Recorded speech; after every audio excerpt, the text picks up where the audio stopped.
When I was in college, I dated a biologist named Maria. Well, a biology undergraduate. She was a lot of fun, albeit slightly odd. Being a bit odd myself, we hit it off right away.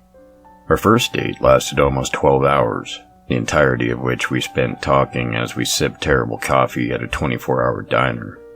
Maria told me she wanted to focus on entomology after undergrad, and started to regale me of her passionate stories about the local banana slugs. I was familiar with the banana slugs. Everyone on campus was. They have an unfortunate habit of falling out of trees and landing on the heads of unsuspecting students and faculty. Being around 8 inches long and remarkably disgusting, having one plop on one's head is pretty close to a living nightmare.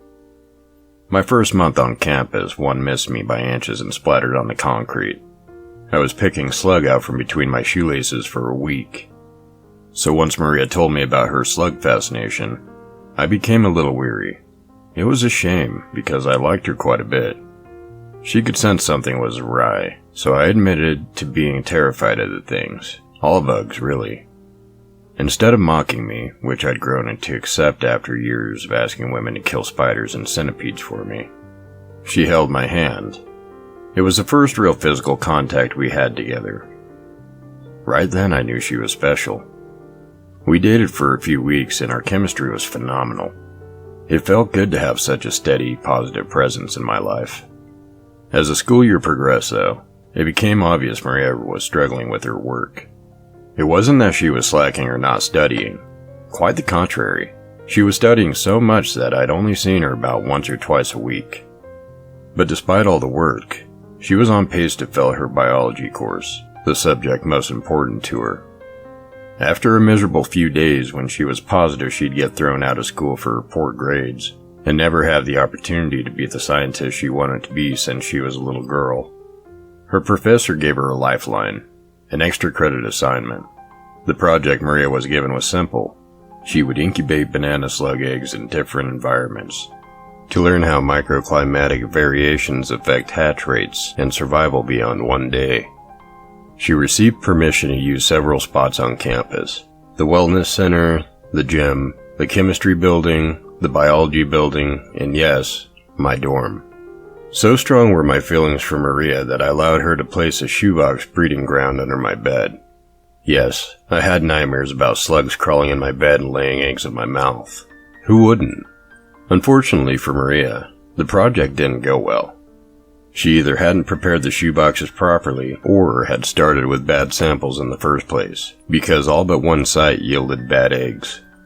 The wellness center location produced a few live slugs, but they died within 12 hours. Maria was devastated. I did my best to console her, but there wasn't much I could say. We both knew she was going to fail her course. She'd talk to the professor in the morning to see if there's any chance of redoing it. Without much hope, we went to sleep. Maria got up early and visited the professor in his office. I waited anxiously for her to come back, and about an hour after she left, she texted me with great news. He was letting her try again. He had sympathy for experiments that went wrong. More shoeboxes, new setups, new spots.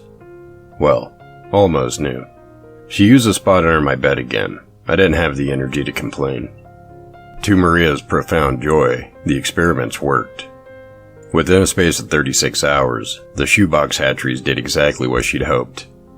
5 out of 6 were a success, she exclaimed, and hugged me. I'm gonna pass the course. I was so happy for her. It was a huge weight off of us both. And in our excitement, one thing led to another. I'll spare you the graphic details. So here's a summary. She went down on me, I went down on her, and because it was a special occasion, we decided to swing her legs over my head and we got to work doing some mutual fun stuff with our mouths. Toward the end of the act, we were getting pretty into it. She'd stopped working on me and had straightened up and was grinding against my face while I held on for dear life. As she climaxed, I felt something different. Some things oozed out onto my lips and tongue, and they were moving. I shrieked and pushed her away and ran my hand across my mouth. Small, wriggling banana slugs clung to my skin. I screamed again and ran into the bathroom. In the mirror, I saw tens of inch-long baby slugs in and around my mouth. I vomited with a violence I never realized could be possible.